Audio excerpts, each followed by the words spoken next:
नमस्कार, छत्तीसगढ़ एक्सप्रेस देख रहे हैं आप और मैं हूं आपके साथ दिशा।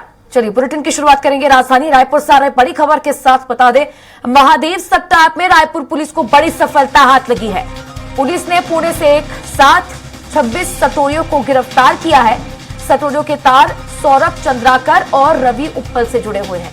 सभी लोगों के बैंक अकाउंट को किराए में लेकर ट्रांजैक्शन ये आरोपी करते थे, जिसके तहत 26 लोगों से 30 करोड़ का ट्रांजैक्शन हुआ है। वहीं सटोरियों से 30 लाख का सामान भी जब्त किया गया है।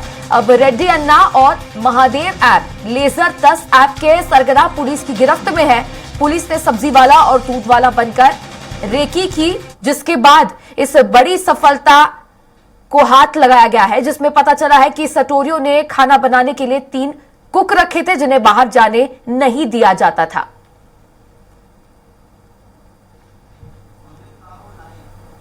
अब इस खबर पर और भी ज्यादा जानकारी साझा करने के लिए मेरे साथ संवाददाता दिलीप साहू लाइव जुड़ गए हैं।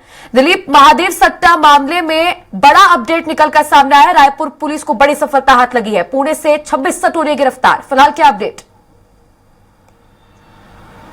जी बिल्कुल दिशा, लगातार महादेव ऐप को लेकर कार्रवाई का दौर है, वो सिलसिला है वो जारी है।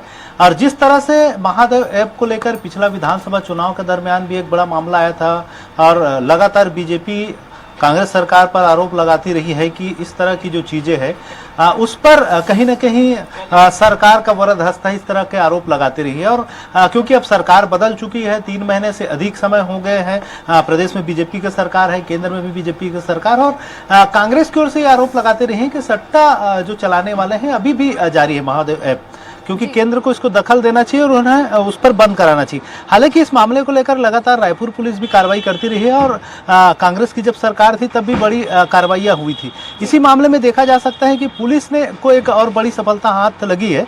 पुणे में जो संचालित किया जा रहा था महादेव ऐप सट्टा और रेड्डी अन्ना ऐप से जुड़े हुए जो 26 सटोरिये हैं उन्हें गिरफ्तार किया गया है। और ये चैनलाइज ढंग से ये सारे सटोरिये सट्टा का संचालन कर रहे थे और महादेव ऐप के माध्यम से और दूसरे अन्य लोगों के जो खाते हैं उनके माध्यम से पूरे पैसों का ट्रांजैक्शन किया जा रहा था। और जो पुलिस को जो जानकारी मिली है उसके अनुसार से 26 लोगों से करीब 30 करोड़ का ट्रांजैक्शन हुआ था। इसकी जानकारी पुलिस को हाथ लगी तो लगातार पुलिस रेकी कर रही थी कि कहां पर से ये संचालित हो रहा है, क्योंकि लगातार ये अड्डे बदल रहे थे और अलग अलग जगह पर, चाहे भिलाई की बात करें, भिलाई रायपुर सहित कई जगहों से ऑलरेडी बहुत सारे सटोरिये गिरफ्तार किए जा चुके हैं। लेकिन अभी भी जो मुख्य सरगना जिन्हें माना जाता है रवि उप्पल और सौरभ चंद्राकर, ये अभी भी फरार है और कहीं न कहीं इन पर लगातार पुलिस जो है वो उन तक पहुंचने का प्रयास कर रही है।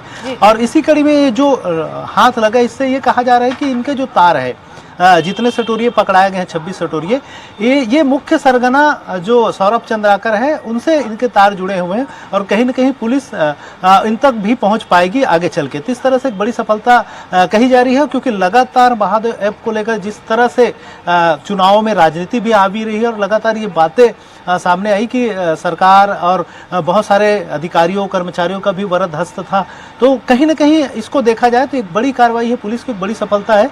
और अब जिस तरह से महादेव ऐप अभी भी जो संचालित किए जा रहे हैं उस पर लगाम लगाया जा सकता है। जी बिल्कुल दिलीप, इसी के साथ जो 26 सटोरिये गिरफ्तार हुए हैं, इनसे क्या कोई अन्य सामान पुलिस ने बरामद किया है, जैसे लैपटॉप, फोन, जिनसे कोई अन्य जानकारी निकलकर सामने आ पाए? चूंकि खबरें ये भी है कि 30 करोड़ रुपए से ज्यादा का लेन देन, इसकी जानकारी भी सामने आई है इस गिरफ्तारी के बाद। जी बिल्कुल तिशा, जो पुलिस से जो जानकारी मिली उसके अनुसार से इन लोगों के पास से करीब 30 लाख रुपए का सामान भी बरामद किए हैं, जिसमें लैपटॉप, मोबाइल फोन सहित तमाम जो टेक्निकल चीजें हैं जिनके माध्यम से ये सट्टा का संचालन कर रहे थे। हालांकि ये ऑनलाइन ऐप है, ऑनलाइन के माध्यम से जो ट्रांजैक्शन होता था उसके लिए क्योंकि ये जो सर्वर्स वगैरह इस्तेमाल करते हैं ये मुख्यतः दुबई या दूसरे जगह विदेशों से संचालित की जा रही है, इसलिए भारत सरकार इस पर बहुत पूरी तरह से अभी तक नियंत्रण नहीं लगा पाई है। लगातार इस पर सियासी बातचीत तो होती रही है, आरोप प्रत्यारोप लगते रहे हैं, प्रधानमंत्री नरेंद्र मोदी तक और गृह मंत्री अमित शाह भी इस मामले को लेकर चुनावी मंच पर लगातार प्रदेश की भूपेश सरकार, जो पूर्ववर्ती भूपेश सरकार थी, उनको घेरती रही है कि ऑनलाइन महादेव सट्टा ऐप जो संचालित हो रही है इसमें कहीं न कहीं इनकी भूमिका है और सट्टे का पैसा इनके विभिन्न माध्यमों से इन तक पहुंच रहे, इस तरह की बातें कही जा रही थी। लेकिन अभी भी जब ये सट्टा का संचालन हो रहा है तो ये बातें निकल कर सामने आई हैं, क्योंकि इसका जो मुख्य सर्वर है वो दुबई या किसी दूसरे देश में है, इसलिए जो सरकार है इस पर लगाम नहीं लगा पा रही है। हालांकि बहुत सारे और जो बैटिंग ऐप चल रहे हैं उस पर कहीं न कहीं जीएसटी या दूसरे माध्यमों से सरकार उनको लीगलाइज कर चुकी है, लेकिन क्योंकि महादेव ऐप अनलीगल तरीके से संचालित हो रही है, इस पर लगातार इस पर कार्रवाई की जा रही है।